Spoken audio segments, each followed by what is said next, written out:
even that one show, The Hughleys, I cannot stand. Oh my god. The only good thing about The Hughleys was Elise Neal as the wife, because she was sexy as fuck in that show. Like Sure. Dio, I can't take Dio Hughley seriously as a father at that point of his career Right, when right. he's like the same height as the kids too and shit. Mm. They had Overton, John Henson on the show, which he's always good for a laugh and shit. So that was like he was like a good part next to Elise Neal. Everything else, nah. Yeah. Well, what about I know there was another show. What are your thoughts on the Parenthood and trying to think of another one. All of Us. Oh, okay. Well, I feel the Parenthood is very, very, very underrated. If you ask me, that show they did the Cosby formula right, but they used their own stigma and shit like that, which I can respect that. Um,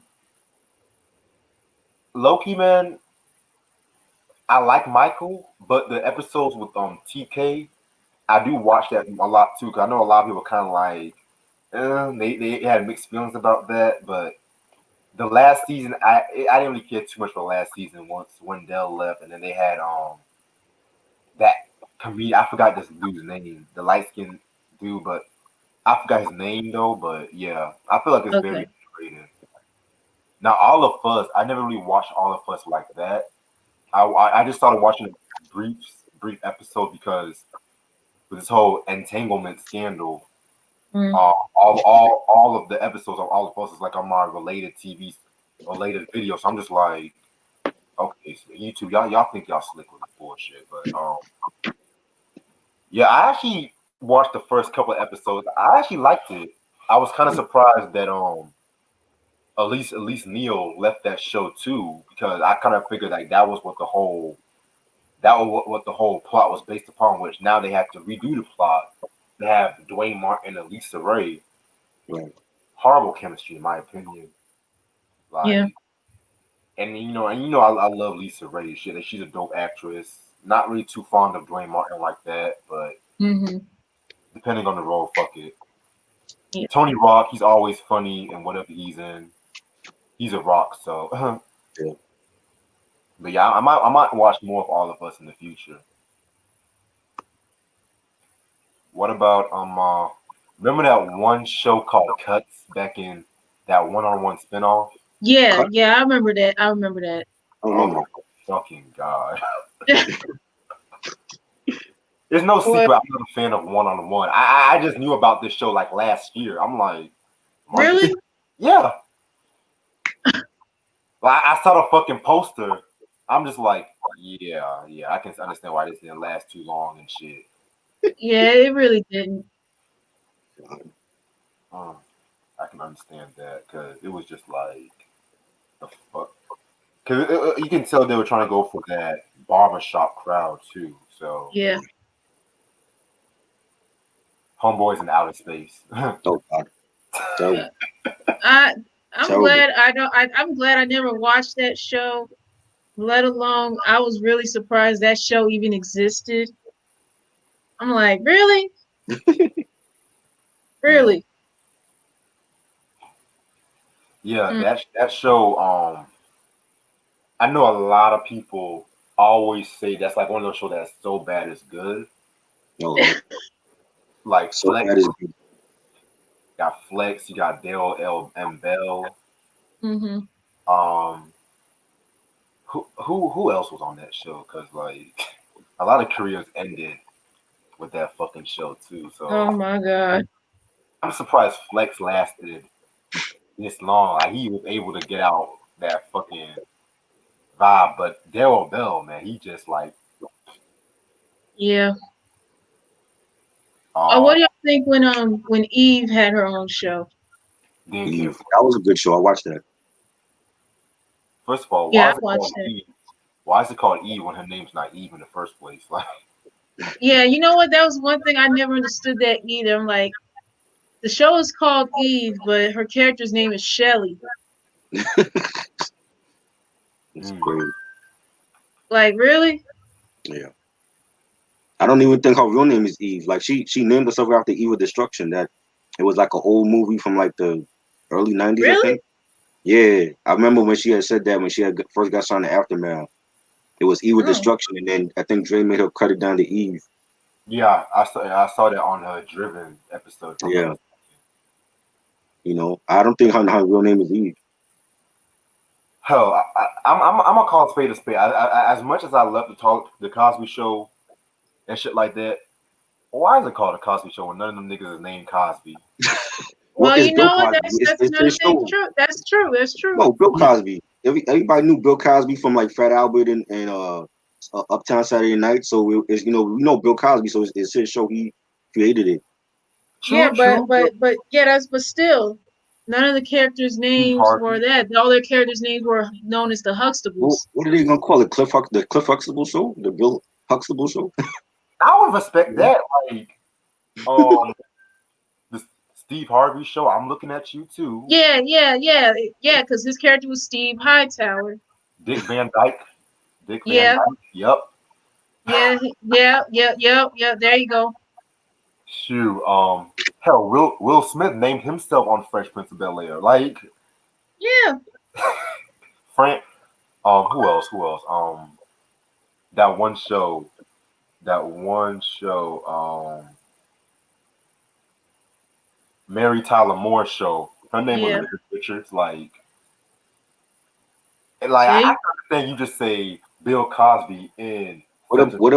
what about Seinfeld? Well, his name was Jerry Seinfeld, so I'm gonna let yeah. that slide on because he Oh, named himself after himself. Because Right. yeah, hell, even that one fucking show, it was hold on, right yeah, Okay. there. Hello. Yeah, I mean, there's so many other shows that are like that. The mhm, Wayans brothers, right, because their show, they still had their first yeah, names used, Charlie but Mullen, yeah, but their last name on the show was Williams. right, Jamie Foxx, Yeah, Jamie yeah, King.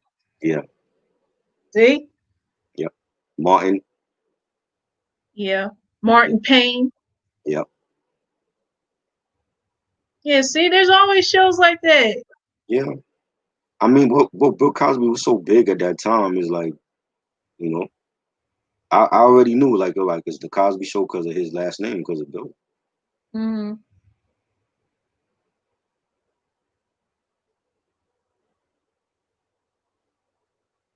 Ronnie asks favorite character from Belly. I like Nas' character was cool, because he was trying to make a better life for him and his and T-Bars. I like his character.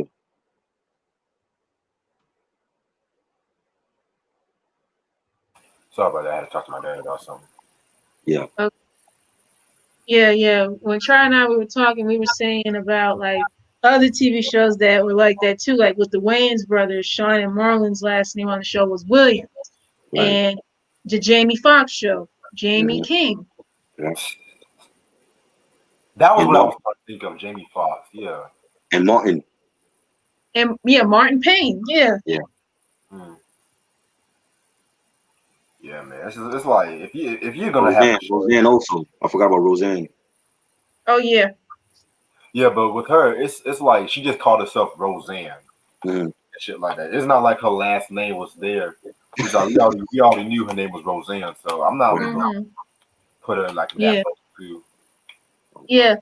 Yeah. But another thing about the Jamie Foxx show, Jamie Foxx is his stage name. It's not his government name. Right. What's his real name? Eric. Eric? Oh wow. Yeah, because he named Yeah. himself after Fox, after Red Fox. Okay. Yeah. So Jamie Foxx's real name is Eric Bishop. Oh wow. Hmm. Yeah, I bet man. y'all didn't know that. I didn't know that. I didn't know that was his real name though, but did not even Yeah, know. even my mom was surprised when I told her too. She was like, "Really?" Wow. Yep. What up? Yeah, Bernie Oh Mac yeah, show run. Yeah, Bernie Bernie Mac Mac show. show. Yeah. Yeah, Bernie, Mhm. he did it right. Hmm. Yeah. Yeah, I'm ready to start when you are because I'm ready to talk about this album on some real shit. Yeah. All right. All right, greetings everybody. Hope everyone's staying safe in this quarantine or hurricane that we have coming, whatever. My name is Reg. Got my homeboy Try with me. Got my homegirl Ash with me. What up? That's good. Now, originally, we were going to do this Thursday, but I was moving out of my Durham apartment. That's why you can see like a change of scenery, of course. So I'm back in Raleigh at the moment. And the album that we are going to re-review is Marvin Gaye with his 14th studio album, "I Want You." This was released in 1976 on Motown Records, Tamla Records to be exact.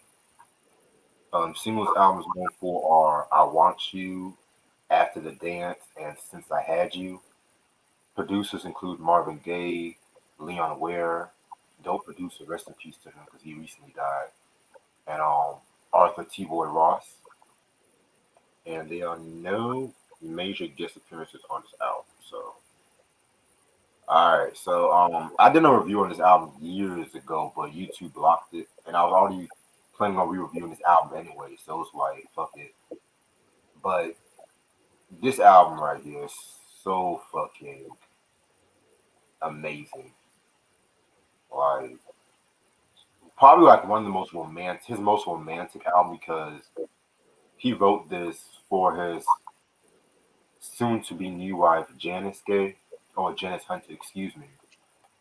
And this came out 3 years after Let's Get It On. And after Let's Get It On, that same year in '73, she did a duet album with Diana Ross called Diana and Marvin, which to this day I've never heard this album to this day. So I mean, they did a cover of, I want to say, a stylistic song, "Bet You by Golly Wow," which I've heard and stuff like that. So around that time too, in '74, he had dropped his first live album called Marvin Gaye Live, which was a very, very, very dope album. That was the introduction of like the live version of Distant Lover. With I know a lot of people say the live version was like a lot more,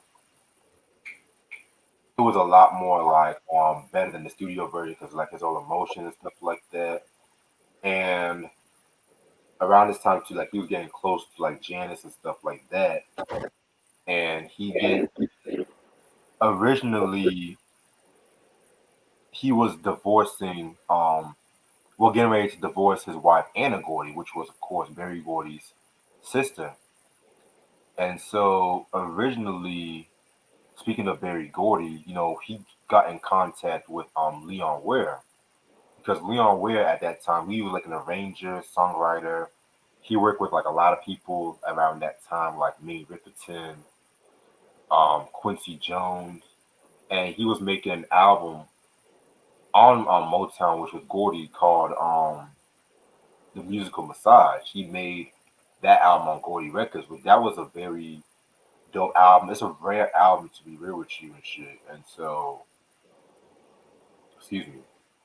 Um, Pretty much, Leon Ware got in contact with Marvin Gaye and stuff like that.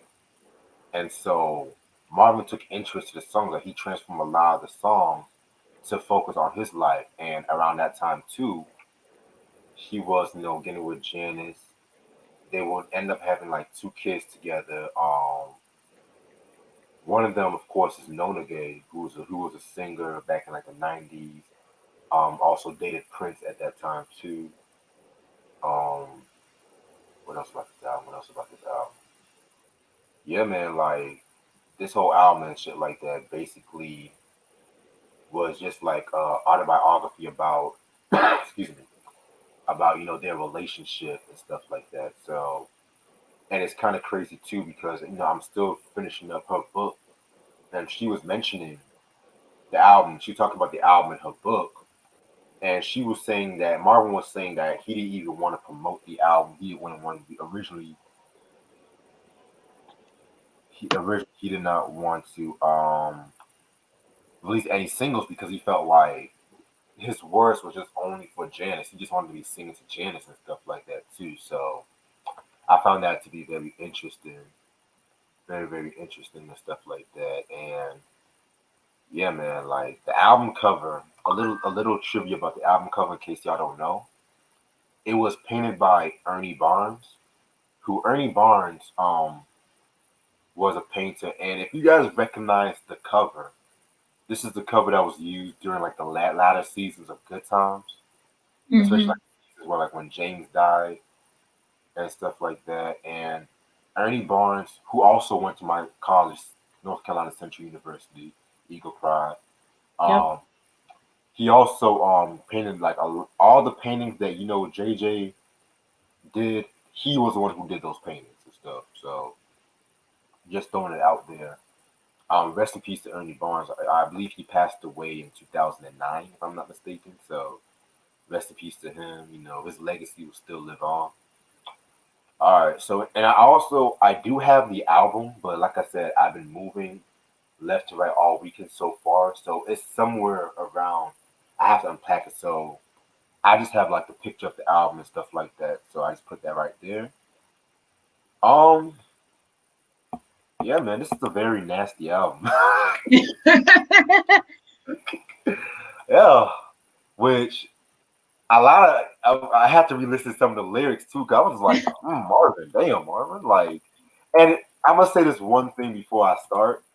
I know a lot of people want to say, "Oh, Let's Get It On" was like the more raunchier, the more sexy album. I love Let's Get It On. Don't get me wrong, but I'm gonna have to put this album over Let's Get It On any time of the day. Cause put just to keep you satisfied next to All the Way Around, you'll see what I'm talking about and shit. But not to knock Let's Get It On and shit, cause I do love the album.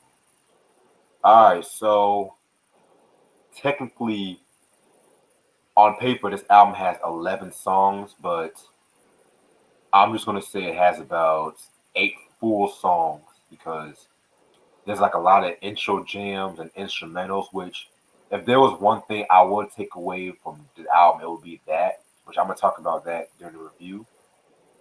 So track number one is I Want You, vocal. So everyone knows the song. As soon as you hear those bongos of his drums, and then the synths on this fucking track right here, that Marvin doing is like ah yeah yeah, like Mm. this gives you fucking chills and stuff like that. Yeah, man, like this is like one of his most iconic songs. And whenever people talk about the latter Motown Marvin Gaye, and when I mean like the latter Marvin Gaye Motown career, I mostly just refer to this album up. And so, yeah, this whole song was so ill. It was just so ill. His vocals was just so haunting, yet it was supposed to be like so appealing to the female listener. A little trivia: Ray Parker Jr., the dude that made a song Ghostbusters and appeared on like a lot of stuff, he played the guitar on this track too. So yeah, shout out to Ray Parker Jr. And he also wrote the song Telephone Man for New Edition too, which I recently found out. Mhm. Classic. Yes. Yep. Love that. Um yeah, this is a very great song. It was nominated for a Grammy Award for Best Army Male Vocal Performance, but it lost to Stevie Wonder's I Wish. Also with this track right here, Madonna covered this track, Yeah. Marvin Gaye tribute album, and not a fan of, like, if it wasn't for Massive Attack, the cover would be trash. I was not a fan of that cover. Madonna, that's not the type of Madonna. I mean, Madonna has not really been like the strongest vocalist, but she just butchered that song in my opinion and stuff. But it is what it Mm. is. I Want You, lovely track right here, love it. Yeah, definitely a nice melodic, funky track to start the album off. Nice guitars on there, and Marvin singing "I Want You to Want Me Too," and the ad libbing. I've heard that ad lib Matt from Marvin Gaye on like other songs, in the past, like that artists have covered, and it's just a nice song, and definitely one of my favorites on this album to start off. I definitely feel you on that. I want you. I've heard this song many times, and I remember hearing snippets of it in one scene of Tyler Perry's "Why Did I Get Married" Yes. movie. Yeah, yeah, Oh, yeah, yeah, and of course I heard the Madonna's cover of this song too. I have the "Something to Remember" album Right. in my room, and yeah, she had not only had I mean, I guess you could say one version does have Massive Attack, and the other version is like, I guess, the orchestral version of it. hmm I have mixed feelings about that too. I mean, it wasn't like she butchered the song completely, in my opinion, but it was just something I would not expect Madonna to do, let alone trying to cover a Marvin Gaye song of all people. You know, I guess certain things just suit her more than trying to do renditions of classic songs. So, but yeah, this song is a classic, and it's just so unforgettable, and it just I don't know, it just sparks different emotions out of people. Just that feeling of wanting to be with somebody, and you hope that they want to be with you too. So right. that's what I got out of it.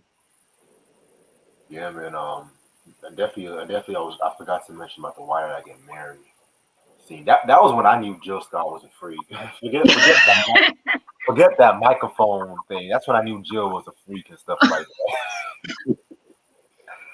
But yeah, yeah, I definitely see what you're saying about "I Want You" because there's people in this world that scared to say their true feelings and stuff like that. Then they get Yeah. mad.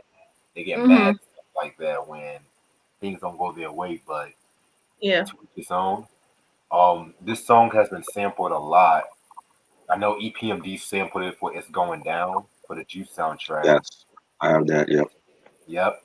Ice Cube sampled this for the original version of "What Can I Do," which, in my opinion, the best usage of the sample, in my opinion, Right. and stuff. So, yeah, both classics.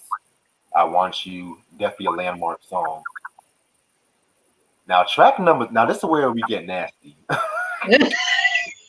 "Come Live With Me, Angel." Like, oh my Yeah. God. You Woo. know, there are three songs I could say that are my favorites, but at the same time, one of them broke free recently. And this was my favorite track off this album originally. Because, this track right here, Marvin's talking about how he wants Janice to live with him, walk around naked, Mhm. pretty much, serving him breakfast, serenading him. Uh, Yeah. yeah, like, it's just like so simple yet so complex at the same time, especially when it comes to those arrangements. And I've heard Smokey Robinson in an interview say that Marvin Gaye was like the best arranger when it came to like background vocals and whatnot. And you have to listen to the song too because he did all those vocals himself and shoot. This is one line where he says, and he be thinking he's slick because he likes to mumble a lot in his music. So this was before mumble rap. So he said, if y'all can listen behind the "I Want to Be Your Lover," when you want some solitude, sugar, you can have it. Ooh yeah, baby, darling, please walk around nude 3 times a day. I want to intrude at least 3 times a day in all the ways, baby. Woo! You can have your way if you decide to stay. Like 1976, Motown. Oh God. You never heard Stevie saying some stuff like this. Mm-mm, mm-mm. Like, oh, but "Come Live with Me, Angel" is definitely a very, very, very dope track. I Mm. love, I love his background vocals, and yeah, like I said, beginning with this album, he was really mumbling a lot of stuff. Like you have to really listen closely to what he be saying and stuff. You know. Yes, definitely nice track, nice melodic track, nice horns, real groovy. Um, if you remember, 50 Cent sampled this with Joe for "I Want to Be Your Lover." I Yes. want to be your lover. Love that. I love that song with 50 and Joe. And when I heard this song, I was like, oh, this is the song that they sampled, and Marvin killed it, and definitely a nice song. One of my favorites again on this album. Yeah, I agree. Come live with me, Angel. Okay. Yeah. Picking up what Try was saying, I first heard this sample being used for with G Unit and Joe Want to Get to Know You. Yeah, Yeah, because I'm like, I know that sounds familiar, and I'm like, okay, this is it. This was it. Because yeah, I was trying to figure that out for the longest time, and now I knew what it was. I'm like, okay. When I first was hearing it, I honestly thought it was gonna be like I don't know, somewhat of an like an innocent song, like saying like please like live with me. But then it got real deep and hot and heavy, and I'm like, oh God, Oh, like where was Marvin going with this? I'm like, but then when I was reading like what he was really singing about in the song, I'm like, oh man, I really wasn't expecting that, but when he was saying like all the stuff like he was mumbling in the background, like I'm like, no, I missed that. I'm gonna have to re-listen to this song again because that I don't know how in the world that got past me. I'm like, oh my God, Marvin, mm, mm, Marvin was behaving badly on this one here. exactly. Yeah, Like, I mean, like around this, yeah, this definitely around this time. That's when he was incorporating a lot of his personal life in his music and stuff. right. But when you hear stuff like that, but even on Motown, you would not even imagine any artist on that label to do anything like that. Like you said, like you didn't hear Smokey singing stuff like this. You didn't hear Stevie Wonder singing stuff like this either. So it's Yeah. like, Smokey talked about infidelity. He talked about how he cheated on his wife in his songs and stuff like that. well, but could you imagine him doing a song like this though? Yeah, I actually can't imagine Smokey doing a song like this, especially during the whole Quiet Storm album era. Like, of course. Mm, But it won't okay. be as explicit as Marvin's Yeah, though. that's what I was about to say. Like, do you think he'll be as explicit as Marvin was on this one? That's what I meant. Like, I love Smokey, but some people just be making him out to be like an angel sometimes. I'm like, Smokey had his he be gang banging,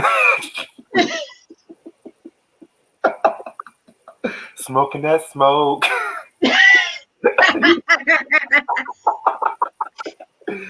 I mean, yeah, people make Smokey out to be like some angel. Like he has some ish too, but that's another Mm, story for a different day. Um, track number three, after the dance instrumental. Yeah, this is probably where, mind you, we didn't hear the original after the dance song, mm-hmm. so they had like a different instrumental where it had like a weird synthesizer, like that, pew pew, like it had a weird synthesizer sound that kind of threw it off for me Yeah. personally. So I didn't really care too much for the instrumental or the intro jams, just to let y'all know. Right. yeah. I thought it was a dope song, real groovy, funky beat. I believe Snoop sampled this track as well. He I want to did. say on Doggy Style he sampled it, but um, definitely a nice song, and it was sang beautifully by Marvin. Exactly. Yeah, I did not realize the instrumentation used for instrumental was different than the actual song itself. That's news to me. Um, but yeah, I kind of knew there was like a difference as I was hearing this versus the actual song too, but it was alright. The instrumental was alright. Yeah, I feel you on that. Um, Track number four, "Feel All of My Love Inside." Oh my God, like, whew, man, where do I begin with this track? First of Mm, all, Marvin asking, "Do you have another J?" Like getting like fucking weeded on this track, laughing like you can tell he was higher on this track right here. And um, so pretty much he's talking about, of course, making love, of course. This some very risky lyrics, especially having like a fucking orgasm on a track right here. mm, Um, he had this one line, the second verse, caught me by surprise, where he says, "I'll be stroking you in and out, up and down, all around." I'm just like, hold on, wait, because I heard this song for years, and I was trying to decipher what he was saying behind the mumbling. And when mm, I heard like talking about, oh, so he's basically talking about fucking on this track. yeah. So again, Mm, something different from Marvin and stuff like that. And so the instrumentation again was what really, excuse me, set this on fire, because the fact that outro, especially if y'all heard like the unedited mix with the bongos taking control and how his voice just melts and stuff like that. I mean, again, another great song right here, classic song. Um, that intro and stuff like that, and just to let y'all know, she was 19 when he recorded this track too. So just let y'all know, because people will be like, wasn't she like a teenager or something like that? So And she was still grown, right? yeah, Legally, still she was she's still an strong. adult. So I mean, yeah.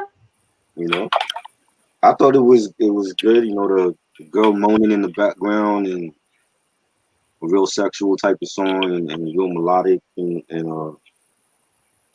I liked it. I thought it was a dope song and who else than Marvin that can do these type of risque type of songs back then. So Right. Mm, I think it was dope and Marvin, being the artist that he was, he didn't care about what people thought. He was gonna do what he felt and that's a real artist, not worrying about what the record label gonna say or what the fans gonna say. And if it's dope music, they're gonna support it. So I feel like he definitely was doing this thing on this album. So I agree, 100%. okay. Feel all my love inside. All right. It comes as no surprise of what Marvin was talking about here. You pretty much get the whole idea what's going on between the unidentified female moaning on the song and just the lyrics alone. Is just you already know somebody's bound to make a baby off this record. You already know. And it's still blowing my mind that Marvin was one of few Motown artists to not only write and execute a song like this, but to actually get away with it. hmm Because Motown is like a very well known label, and they want to, I guess, keep the squeaky clean image. But Marvin was a grown man doing what he wanted to do. He didn't care what yeah, or who cared about it or whatever. He's gonna do what he wants. yeah. He has creative control, and he wanted to push the envelope, and he pretty much did it with this song here. Exactly. Facts.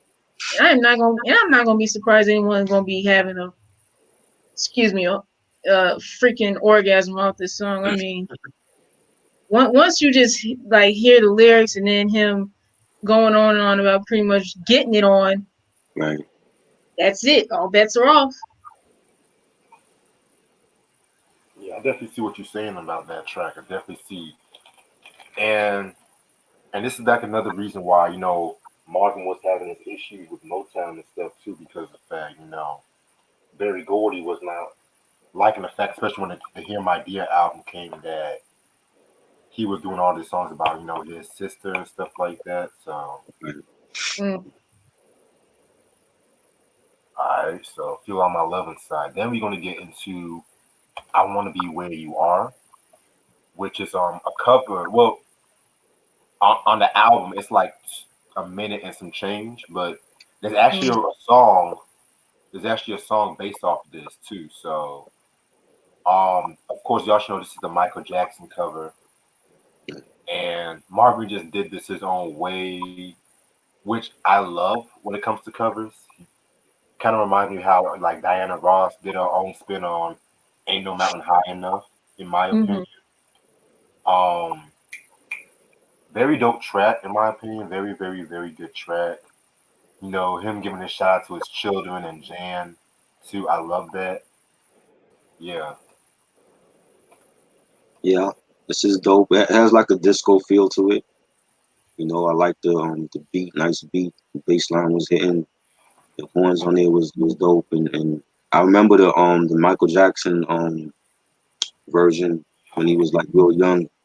That I believe that one was sampled as well. I remember hearing that yeah, Mhm. being sampled, and that was a dope cover by Mike. Another legend, and yeah. So Marvin to me is flawless on this album. Like every track is melodic and it just sounds dope coming from him, and his voice over the production is great, and just another solid track. yeah, man. I definitely agree with you on that. Even though I Want to Be Where You Are was pretty much very short, I honestly thought Marvin was just gonna cover the version that MJ did, of course, because I know everybody knows that one, and I know that song, that particular song, was also covered by Jason Weaver for the Jacksons and American Dream miniseries, Right. and I felt like it was cute that he named shouted out his then future wife Janice and his kids too. I felt that was cute.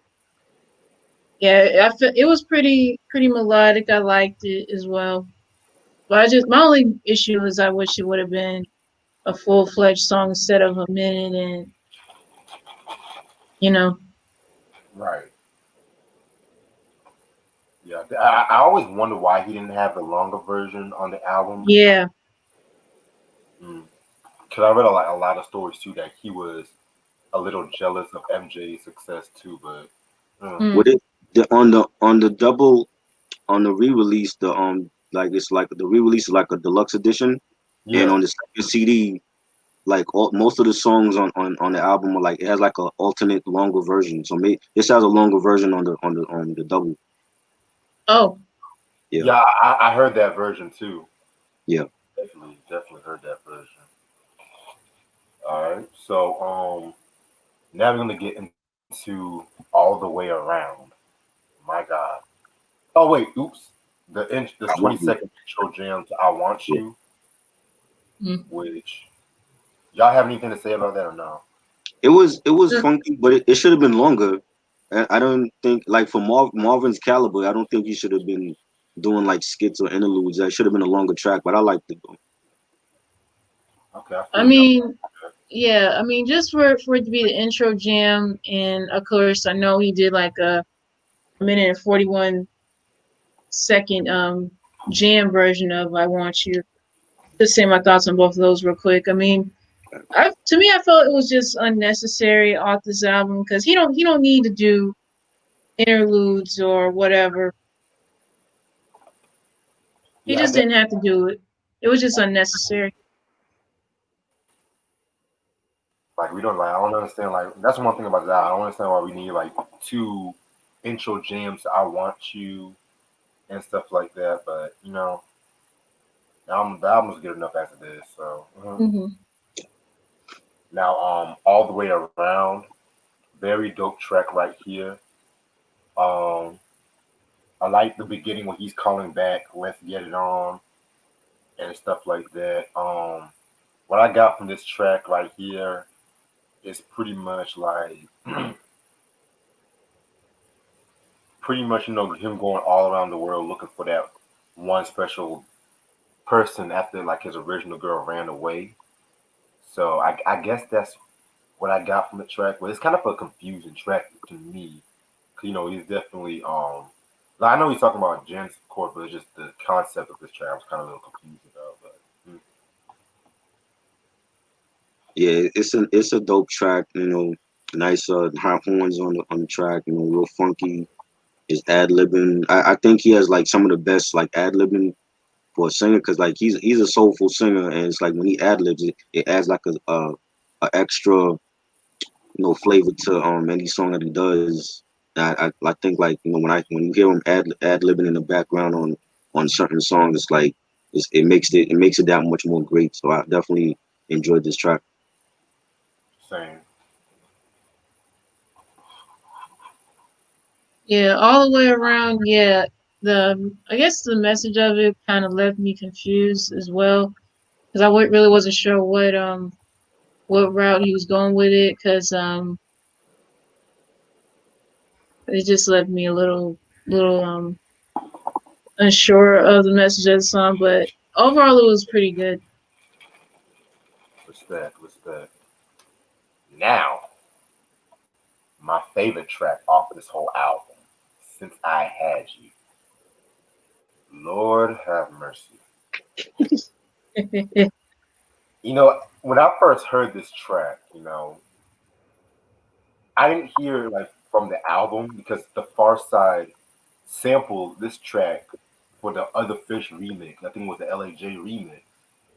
And then I heard the album again, and I was like, "Oh shoot!" Far Side sampled this track, like the beat, like that ding ding ding ding ding Uh, ding.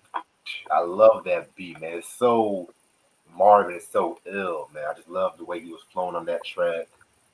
Um, Basically, it's talking about like the reunion between like the man and the lover at a dance floor and whatnot. Again, sexual orgasms. Hmm. Was made by Gwenda Hambrick. She was the one who did the orgasm and stuff like that. Um, Loki, I feel like she was fucking Marvin during the sessions for that beat. But since I had you, it's a timeless track right here. I mean, just the intro where he's like, "This is a story," and then that, yeah, who should have been, yeah, like I just love that intro, and then when that bridge between the intro and the first word was like, "How long have I missed me since you have?" Like I just that falsetto, man. yeah, And so once like the bridge comes in like that, the horns come in like the da da da da da da. It just sounds like such a. It's like the album was made in the '70s, but the dialogue it reminds me of a '90s romantic black film, if that makes sense. Hmm.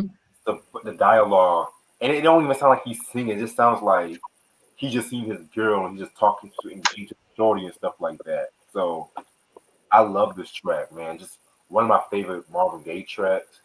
And y'all check out London Palladium, the London Palladium version of this track too. You won't regret it. So also there's this one line where he says, "Such a thrill, but it's been so hard since I had you, baby. Ah, sugar, come on, give me a break. Because it's been so hard since I had you, baby. My eyes must look serious because when I look at you, I get delirious. Your voice sounds so serious. But since we're still friends, let me make love to you again, baby. Don't make me wait. Been so hard, like y'all know I'm going. I'm saying the whole. Then calling himself Big Daddy Rucker, sure enough. Marvin was just showing his ass on this fucking Big Daddy Rucker. Like, who's Big Daddy? Oh man, but I love this track, man. Since I had you, it's a timeless, timeless, timeless track. yeah. This was a nice song. Definitely melodic, real dope. Again, you got the woman moan, and I wonder how that conversation went when you're telling a female uh will pay you to orgasm on the song? Like, how does that go? Hell, ask Uncle Luke. He had Oh a great God. orgasm in all of his albums. I mean, like for an R&B album, like how does that conversation go? And you asking, a female, we'll pay you a certain amount of money for you to moan on a song. You know what I'm saying? Right. And 'cause you sound like the moaning on it on some of these songs, it sounded like they were really like doing it. Especially when she You know? hit that like that one Right. part. I And was I'm like, Yeah.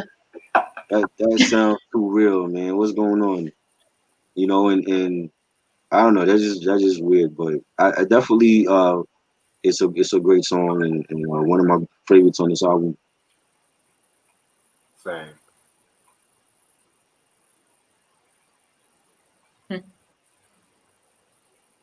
Yeah, since I had you, it was another melodic track, and I feel like the message, what pretty much was, I guess, like what was mentioned earlier, like just a reunion of a man and a woman who were once lovers, and I guess see each other again, and I guess try to be friends, but I guess that chemistry is still there. So it just pretty much led to, of course, a night of passion.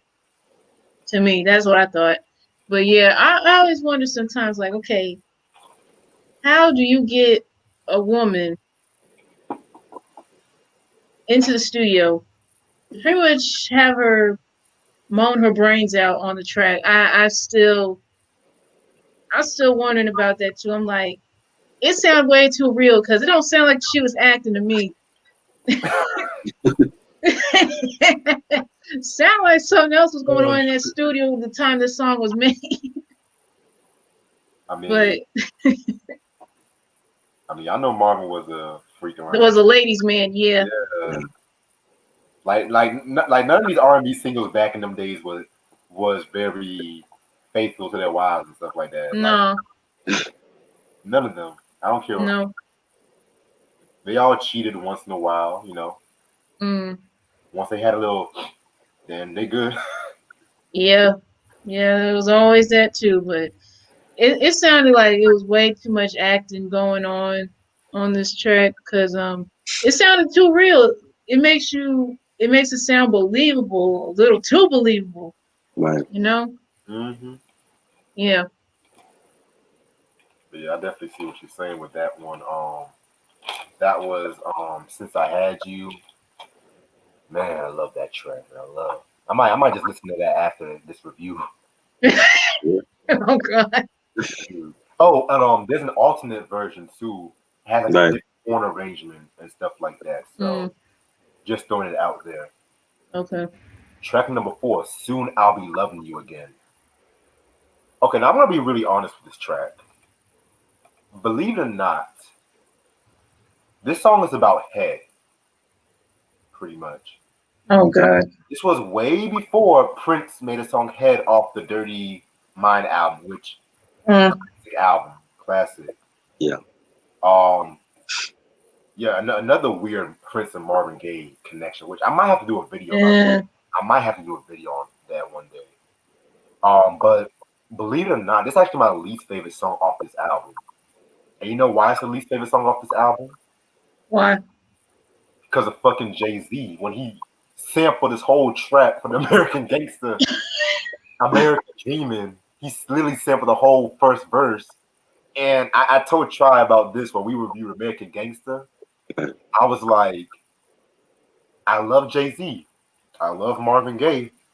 But I wish I was like, yo, Jay, like you just made me burn out this track right here. And the song by itself is a great track. It's a very good track. Him just talking about getting head from Janice, and them vocals like, oh no, oh, like talking about, oh no, I never give. Like I just love that part.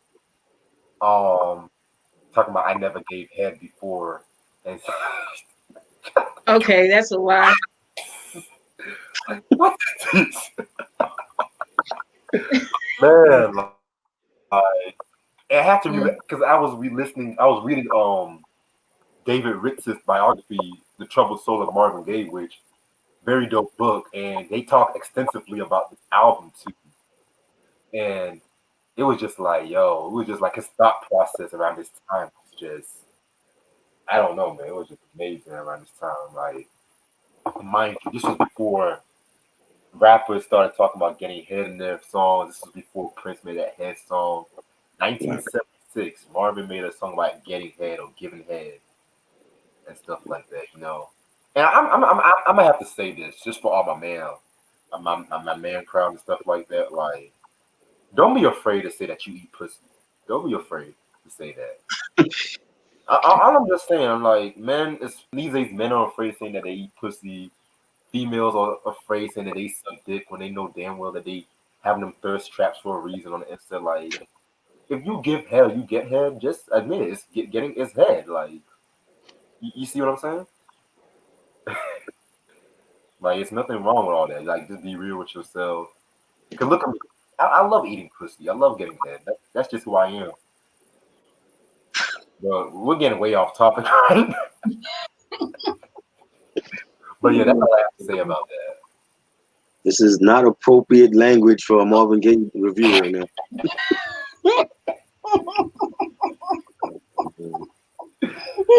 There's nothing wrong with getting. There's nothing wrong with getting head. It's all good. I love it. That's great.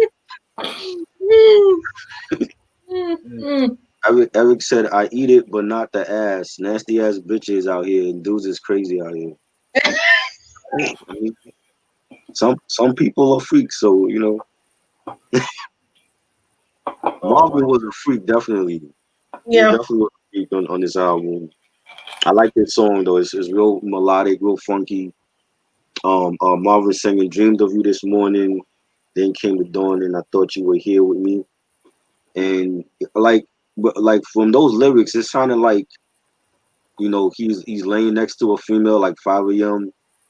and he's like like nudging her shoulder like, "Yo, baby, wake up! I want some head," And I thought it was a great song, you know what I'm saying? And if that's what the song was about, then hey, the people could relate to it because that's just a part of life.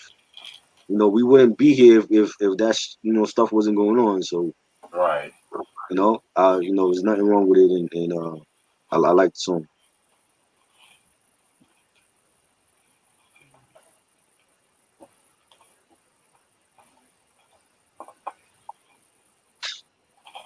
Okay. Soon I'll be loving you again. Yeah. It was a pretty it was a pretty like it was a song with a hidden message to it because I'll be honest with you, did not know what he was talking about until the minute I heard this song here. And I'm like, dang, Marvin, you're really showing out on this album right here. Like, dang. Like we're seeing a whole other side of you. Yeah. Yeah, that was pretty much what I got out of this song here, and pretty much the subject of oral sex, either getting it or giving it or both. Yeah, it happens. It's pretty much going to happen regardless, depending on people's preferences or whatever, and if they enjoy it. Hey, to each his own. So, but yeah, it's another one of those tracks off this album that I really was not expecting a Motown artist to even put out. Ooh, Mm. ooh. Mm. I am not gonna be surprised if any action gonna be taking place because of this song here.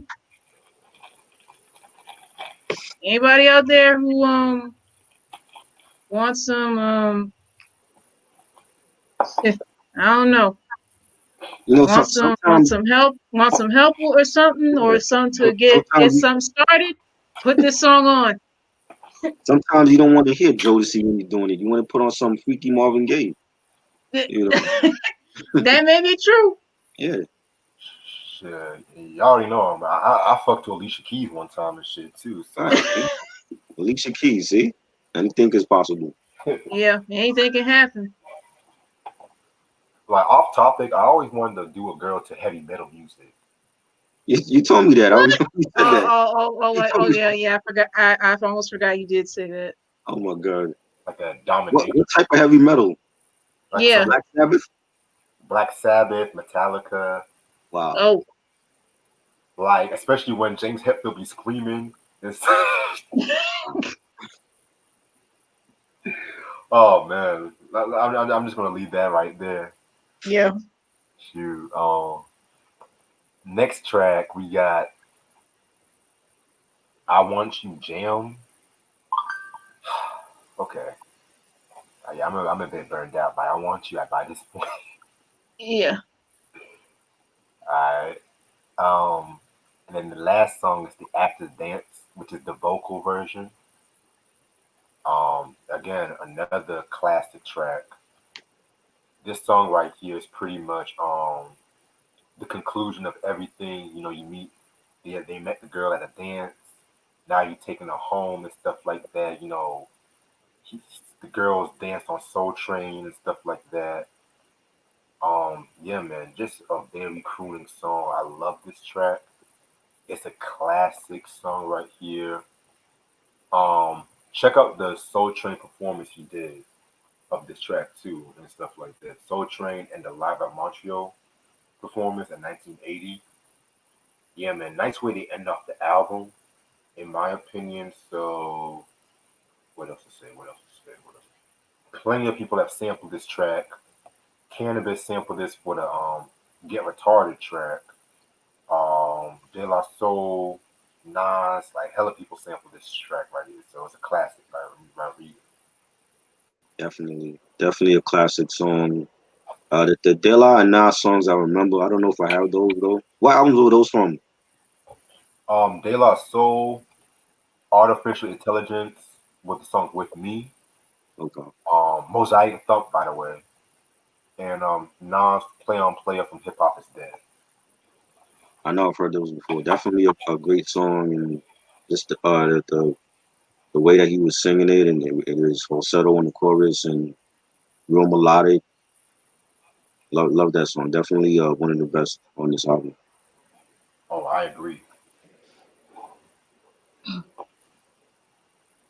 I first heard After the Dance in the movie Love and Basketball, and I um I also heard a cover version of this from Foreplay featuring El DeBarge because they play it on the radio sometimes. Right. It's just it's a very beautiful song. That it was I don't know what it was. It was just something that just vocally it was perfection, and melodically it was very good as well. And I guess I consider this one of Marvin's unforgettable and timeless classics. I definitely agree with you on that, man. Definitely. And I think like a lot of people say that this like was like the most signature song from this album too. So, um, who somebody covered? Oh, El DeBarge covered this track too in 1992. Very dope cover. Yeah, He did yeah, I that. remember hearing that cover too. Yeah, Yeah, that. he pulled it off real good. Hmm. Also, Michael Cooper from Confunction fame. He did a cover of "Since I Had You," which I heard today. Oh, I didn't care for it that much, in my opinion. He tried to sing too much like Marvin with that one. Yeah, I didn't hear that one. true. Is that El DeBarge cover on YouTube? I want to hear that one. Yeah, I'll send it to you right now. Ah, cool. All right. So, my thoughts on "I Want You." It is a very, very, very good album. It is a classic album. My second favorite Marvin Gaye album, believe it or not. Of course, y'all know my first is "Here My Dear" and stuff like that. This is a very romantic album. Like I rarely use the word romantic, but it's like romantic, but at the same time, it has this grown up about it. Like we talking about Like we can be lovey or dovey and all that shit, but when it comes to fucking, I'm getting down and shit. That's just what Marvin said on this album. And I love this album too because of the fact that he was really enjoying his creative control. Because, like I said, in the '70s, that was like his prime when his creative control was forming and stuff like that. And Hmm. a lot of subject matter like giving head, masturbating was not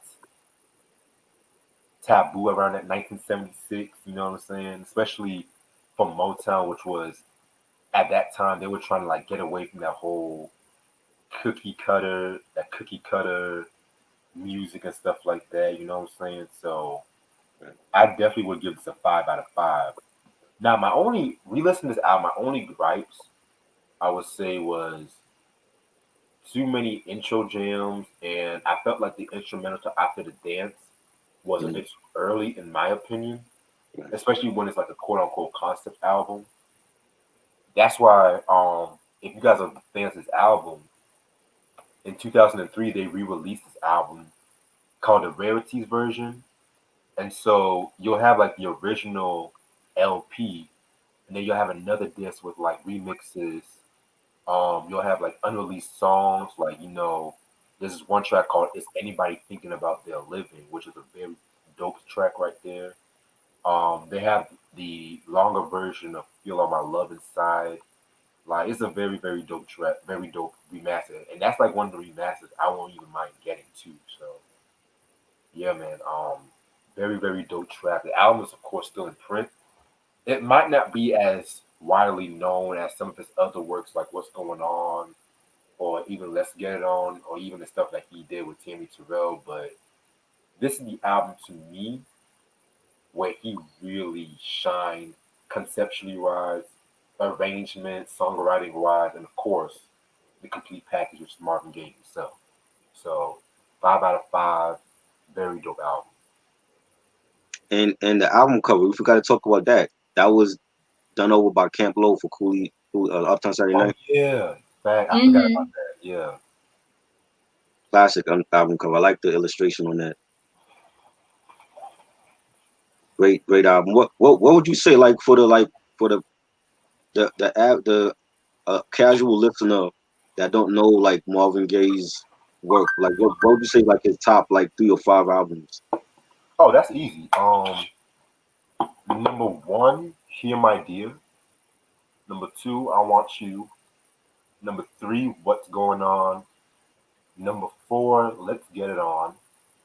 And this might come as a surprise, but my number five is MPG, which was his 1969 album that was produced by Norman Whitfield. Rest in peace to Norman Whitfield, by the way. Yeah. Oh, What about you? definitely a great album. Like, see, I don't know his whole discography. I know, like, of course, what's going on, a classic album. This album was a great album, and Let's Get It On. But like, Here My Day, I haven't heard that one, and You're the Man, I haven't heard that one either. Hmm. You said I got Trouble Man? you. Huh? You said you haven't heard Trouble Man yet, right? Yeah. The one that came out last year it's called You're the Man or something like that. Yeah, You're the Yeah, Man. that one. I haven't heard that one. Yeah, that was supposed to be the sequel to What's Going On. Oh wow. Yeah. Yeah. But solid album. They're definitely a great album. After the Dance, one of my favorites. I Want You. Since I had you, that was definitely some great tracks on here. Yeah, this album here is, I guess I'll consider like a hidden gem that a whole lot of people, I guess, aren't too familiar with. Because when you look at Marvin Gaye's work, people just go ahead and say, "What's going on? Let's get it on," or refer back to his work he did with Tammy Terrell, of course. But certain ones, like this was really my first time listening to "I Want You," this album here, and I'll rate it 5 out of 5 as well. Just the only issue with it was that the instrumentals and the little interludes in between. I feel like that was just unnecessary and should have been and it should not have been for the album. Overall, it was pretty good. Okay. All right. So that's Marvin Gaye's "I Want You." I'm gonna stay on for about 10 more minutes before I call my mom again. And you know what's crazy too when it comes to like Motown. I know a lot of people was saying like when it came to like Motown that Teddy Pendergrass was trying to steal Marvin's thunder, and they were leaving him as a new Marvin Gaye, like during his prime Mm. and shit like that. Because it's kind of crazy too because if you really think about it, both Marvin and Teddy had some similar career choice. Like both wanted creative control. Both of them wanted both of them had a beard. Both of them was like multi-dimensional with their music and stuff like that. Like Teddy had his political background, with the whole "Wake Up Everybody" track from the LA Mhm. Bruno days. And of course, the what's going on with Marvin and shit too. Yeah. Yeah, man. And it's crazy too because even Teddy was messing around with Marvin's wife, Janice too. So that's the crazy thing. What? Like I said, nobody is faithful. Back, no one is No. faithful. Like, and that's a crazy thing when, especially when considering what's going on today with this whole entanglement. Mm. Mm. Ronnie said Stevie Wonder never sing a song about making love. Yes, yeah, he wrote that one track for Jermaine Jackson. Let's get serious. I mean, can you imagine if Stevie made that into his own song? Oh God, no, no, no, no, no, no, no, Now no. that's like hotter than July, or hell, even the original music Aquarium. Mm. Oh, shoot. Rick James, man. Yeah. He made a song called Spacey Love, paying tribute to Patti LaBelle and stuff like that. Right. Mm. Um, what else? What else? Hell, we all know what happened with Al Green. We all know that. So Ooh. shit, every time I make some grits, I always play Al Green's music to this day sometimes and shit. Mm. Let that be Yo, a lesson. Don't mess around to the point where a woman end up throwing some hot grits on you. not a lesson is be careful who you pick as your side chick if you want to go for that lifestyle. Now another one is just be careful who you end up with in a relationship. Period. They Oh may yeah, they may they may be one way, but you gonna end up seeing a whole other side of them that you ain't never seen, or bring out the worst in them. right. Like remember that Persuader song? It's a thin line between love and hate. Yes, Hmm. and we've seen that movie too. I'm sorry, but Martin's character, I'm sorry, he deserved what he got. That's just me. Yeah, he was a Cuban Link. womanizer the whole time. Oh Cuban wow. Link. You said what? Cuban Link. 25 years today. Right, there's gonna be a Cuban Links 3. I don't know how I feel about that though. Is he doing it? Yeah, he's doing it. He just announced it today. Oh shit! I'm like, Wow. I wait, want Ray to take his time with that though. Don't rush that out because of the whole nostalgia behind the first two. Because like we waited like what, like 7 6 7 years for part two before it dropped. right. You know what I'm saying? Like I want him to take his time, get it right, get Ghost on there, get Kappa, the whole crew. I want that solid production. I don't want to hear no trap shit, no none of that, none of these mumble rappers on there, none of that shit. Keep it a Wu No, Tang project for the fans, and do it right. Don't rush it out because of the whole nostalgia behind it, and people want a part three. I didn't know he announced it, but that his IG live yesterday was like the best live I was on. Yo, that yeah, shit I was saw crazy. that. Yeah, yeah. Like the only person that wasn't there was Nas. I thought Nas would have showed up, but the stories with him and Ghost and Meth was on there and RZA. That Oh, was great. I loved it, man. yeah, man. Like, albums like the only built for Cuban Links, like it. I feel like with the only built for Cuban Links 2 kind of started like the whole sequel albums and stuff like that. You know, Right. when it What's came. my favorite song from Cuban Link? That's too hard, man. It's so many off of this album, yo. Like if I could give you one, it'll be Incarcerated Scarfaces, because I just that beat is like bananas. That's like one of RZA's best beats ever. Yeah, I'm gonna probably go with Ice Water for me. Yes, definitely dope, man. The whole album, man. Like I'm going to play this album right after we get off of here. Like I love this album to death. Like the same way I love Illmatic, same way I love Cuban Link. Oh shit. Yeah, man. I would definitely like see a nice battle, That but would that be doesn't great, even work because like Illmatic only has 10 tracks and shit. right? Well, shit, with Cuban Link, you could pick 10 great bangers off of here. Like if Ray ever went against Nas, like album for album, that would like break the internet. Like his IG live alone had like over 4,000 people in it Facts. for an album. It wasn't even like a beat battle. So imagine what he would do in a beat battle. That would be crazy. I definitely feel you on that and stuff. Oh boy.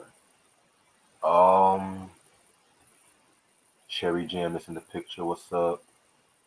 Without Favorite Al Green song? Ooh, um favorite Al Green song. That's a hard one too. I'm still in love with you. Fuck it. On top of my head. Love and Happiness. I love that one. Loki, Um, I like that song, but Tyler Perry made me tired of that song, Loki. Every one of his little plays on uh, repeats. Da da. Ding ding ding ding ding ding ding ding. I'm just like, okay, like Tyler Perry, like those tracks like that, and any song with Maze featuring Frankie Beverly, you know, like you always have to play it in this fucking movie. Love and happiness. Well, yeah, that song was also used in Love and Basketball at the beginning of the movie. Oh, I hate that movie. I already know. I already know. Red can't stand that movie. Shout out to the, that Primus Hood Cinema for reviewing that movie too. Like, y'all, if y'all love black movies, go to his page. He be reviewing all them hood movies and shit. Who reviews them? It's called Prim's Hood Cinema. Okay. I'll put the link on the chat. Alright.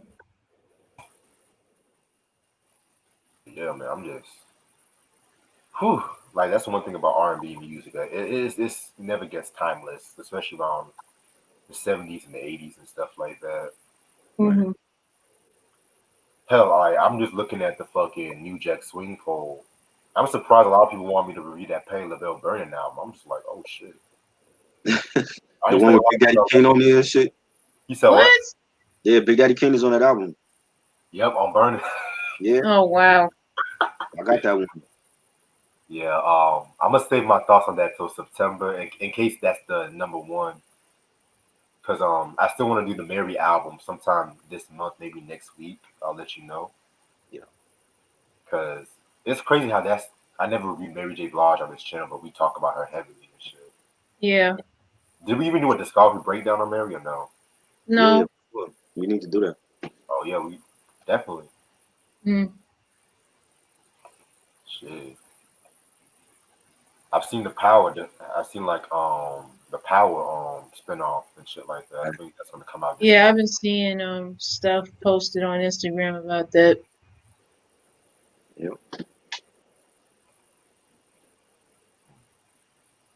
Yeah, niggas try to say that she's ugly. I'm like, what? Wow. Really?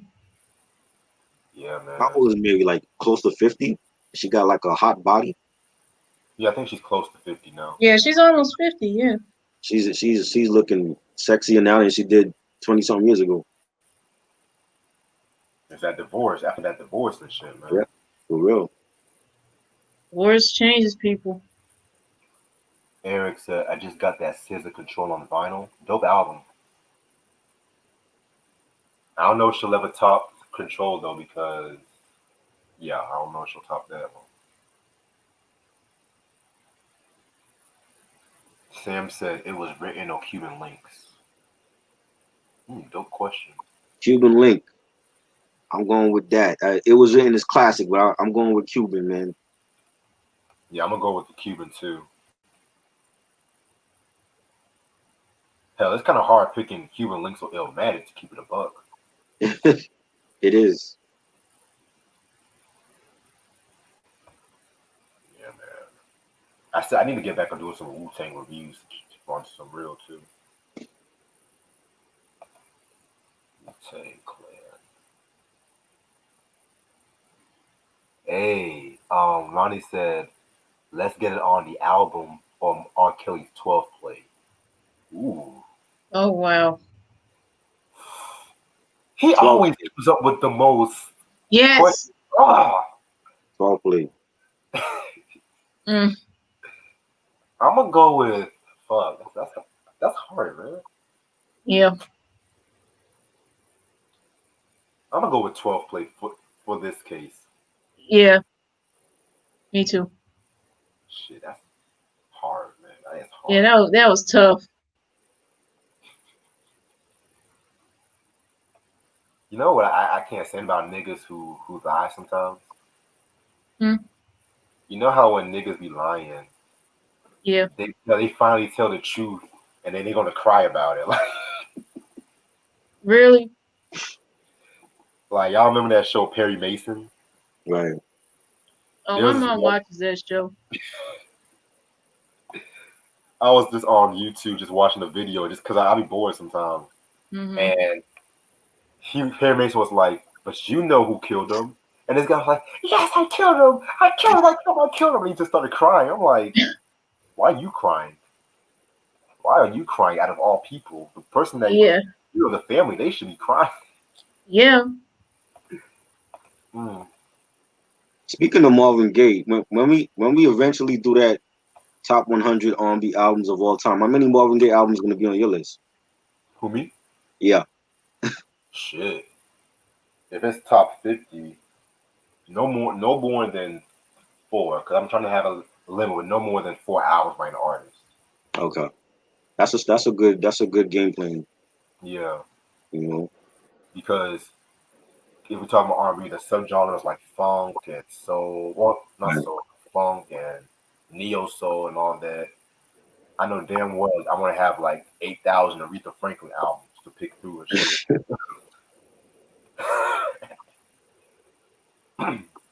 Hell, even Stevie Wonder too. That's oh my god. Right. Mm. Yeah.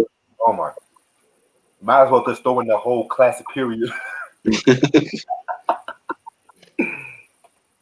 Sprinkle some hotter than July. That's, Great album. yep. Who else? The Barge. I might throw in some The Barge. Maybe like one The Barge album. I'm not too Oh sure. wow. Yeah, the buzz Mm. got to be definitely. Shoot. But I can't wait to do that list, the top 50 R&B albums. That's Cause gonna be great.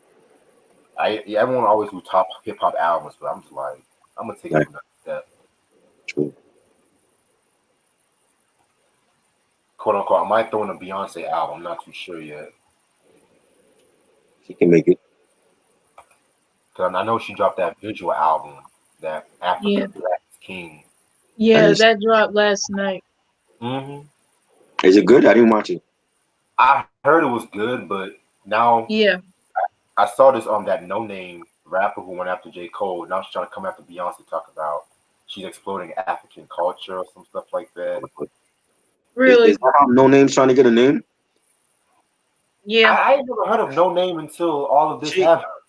No Name is she was affiliated with Chance the Rapper. She's on the Acid Rap Uh, mixtape. back when he was Yeah. bad or back when he was good.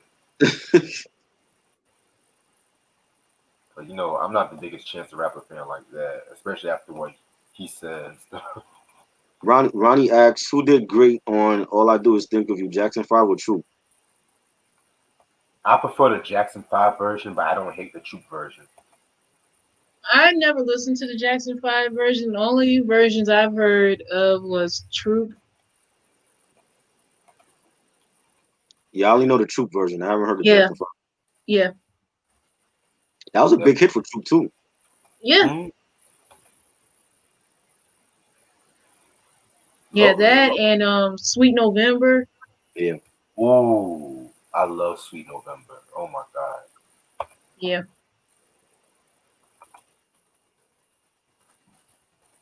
Now, who was y'all pick? Mid condition or Truth? Oh God, that's so hard. I picked Troop. Mint condition. Same. Okay. Yeah, man. Stokely can keep that album. I'm still Top, mad about Well, my you album. know, speaking of Stokely, I know my mom and I we heard a song on the radio he did featuring Snoop. Stokely and Snoop Dogg oh, on that. that song. Yeah, Oh my! I don't even want to listen to that track, man. my mom likes it because of the beat of the song. Mhm. Shoot. Because Top five. when we first heard it, I'm like, what? Because I never thought in a million years that Snoop would do a collab with Stokely for Mint Condition. Yeah, I never thought in a million years either. But at the same time, at this point, I'm not even surprised who does a song with Snoop Dogg anymore. To be real with you, Right. Yeah, So he I'm sung not even everything. trying to be funny. I just say that because he is so versatile that sometimes you yeah. can be versatile, it can hurt you. Yes. Oh yeah. Top. Sam asked top five mafioso. You asked this already, yo. Yeah, Top oh five yeah, mafioso albums. He asked this before. I think I said only built for Cuban links, reasonable Yeah. doubt, Firm album. It was written. You know. Rue Syndicate. Fat Joe, Don Cartagena. Low key, I would put Jealous One's Envy over Don Carter when it comes to That's what Mafioso too. okay. Would y'all call Captain Punishment a Mafioso album? Nah, that was a boom bap album. You know what I'm saying? Okay, cool. That was a classic album. Yeah, man. Because I know some people say that's a Mafioso album too. Really, it didn't feel like it to me. Mafioso It, type album. it had Mafioso songs like You Can't Yeah, Run. yeah, you had some songs that was like that. Yeah. Yeah, I definitely need to talk about the Yeah Baby album. I definitely need to talk about that. Yes, definitely. That's so underrated, and I don't know why. I don't know if I would call it underrated. I mean, You don't think it's underrated?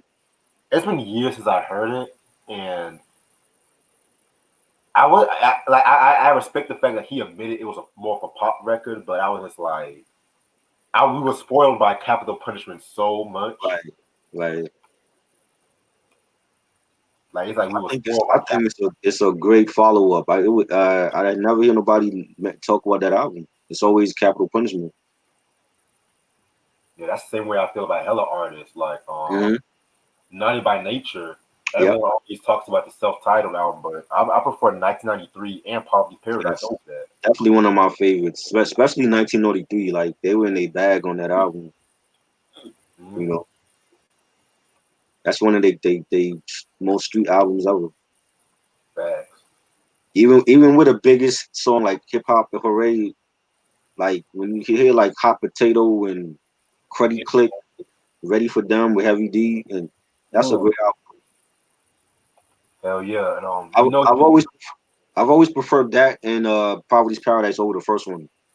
same. And well, technically the second one, but I always loved the first one. Sure too. Yeah, yeah, yeah. The You one know, with OPP, that's the one I mean. yeah. But you know what's crazy though? You heard about the beef between Naughty and Twista? Nah, what's that No. about? So pretty much like this was around the time when Twista was going by tongue twister and stuff like that. And he was already in the Guinness Books of World Records for the fastest rapper alive. Right. And Naughty, I think Tretch said some lines on one song he did with Queen Latifah on the Naughty 3 album called Sleeping on Jersey. Hmm. They were going after Twista, and Twista came out with the that's track called Suicide from the Resurrection album that got shelved because Common dropped an album called Resurrection, and both MCs were from Chicago, so Like, she shelved that album. And wow. so Suicide, he was just digging Tretch. Like, oh my god, like, and that's the twist, like Twisted back with the Adrenaline Rush era. Like, that's a twist that I like. I don't really care too much for the Kamikaze onward Twisted. Like, I'm tired of slow jams. I'm so tired of that damn Twister song. just like being in beef. You had beef with Bone Thugs. You had beef with Naughty. Like, you just like being a part of beefs. And I think he had beef with Del the Funky Homo Sapien too, if I'm not mistaken, Over what? because they How, were all how trying to. does he have? I don't know how you have beef. You from Chicago? You got beef with niggas in Jersey, and then you got beef with niggas in the Bay. What's that Because about? like everyone was trying to claim that whole Bone Thugs tongue twist style like with 3 6 Mafia, and then Twister said that, well, I was doing this shit first and stuff like that. And so Naughty by Nature, they were incorporating that a lot during like the second album. And so that's when I think they had a fight at a club or some shit like that. I don't know if that's really true or not, but Well, I think Tretch rhyme style sounds totally different from Twister. Yeah. same. I don't hear Twister in his bars. I don't know where you get that from. Like Twister be like, Yeah, like Tretch don't sound like that. Dell don't sound like that for sure. hell no. I don't know if that's really true though, but I gotta do my research on that one. But would you say like Bone Thugs and 3 6 Mafia with their style? Would you say that when it comes to that whole tongue twisting sound, would you say that 3 6 Mafia did it first or Bone Thugs? I think the similarities with Bone and 3 6 Mafia is the horrorcore. I think they're similar in that aspect. I don't hear 3 6 Mafia rhyme style and Bone Thugs. Like I said, like it was difficult enough just to recite any members of Bone rhymes, but I never heard no similarities with Bone and Twister or 3 6 Mafia. You know what I'm saying? And with 3 6 Mafia, like I feel like a lot of their songs are more for like the club, and they cover like more songs about like baby mamas and hood rats. Like Bone didn't do that. They were they were about like war and weed. They didn't. I don't remember any Bone Thug song about chicks. They didn't really do shit like that. They were more about like healing the world and stuff. That's what I think they're definitely different. You know what I'm saying? Like I mean, shit. Jay Z was rhyming fast on certain songs. Nobody ever said, "Oh, well, you sound like Twista on Is That Your Bitch?" Or you sound like Do or Die on Jigga What Jigga Who. You know what I'm saying? Like Jay Yeah. Z. If you original flavor, that original flavor song, Can I Get Open? He was rhyming fast on that. I ain't never hear nobody say, "Oh, well, he sound like so and so." You Yeah, know what because I'm at saying? that time Jay Z wasn't really like known at that time and stuff. Right.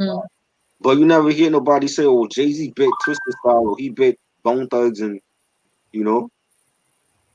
So I don't get that, and and they done made up anyway. Like they were planning on going on tour this summer before everything happened this year. But I remember that. I definitely would like to see Bone and 3 6 Mafia on tour. I've never seen them. You know what I'm saying? When I was supposed to see Bone Thugs, they end up getting kicked off that tour. So I definitely want to see them and 3 6 Mafia because they both are legends. And all that who's who bit, like, come on, man. All that shit was going on. A lot of people was biting people's stuff, you know. Yeah, man. And heck, even Big Daddy Kane was doing like that whole tongue twisting thing a little Right, bit. exactly. He was doing that for a minute too. So it's like nobody said Kane sounded like Twister, Because no one wants to step to Kane. That's the thing. you Niggas know. don't want to step to Kane. Hell, like that's the reason why Kane and Rakim didn't have that beef and because Legend had it that Rakim didn't want to step to Kane and stuff like that. Legend Right. has it. Mm. Y'all ever heard? Yeah, I got that on vinyl, Ronnie. The We're the World song. It has like different artists. Prince is on there, and Michael, of course, and Lionel Richie.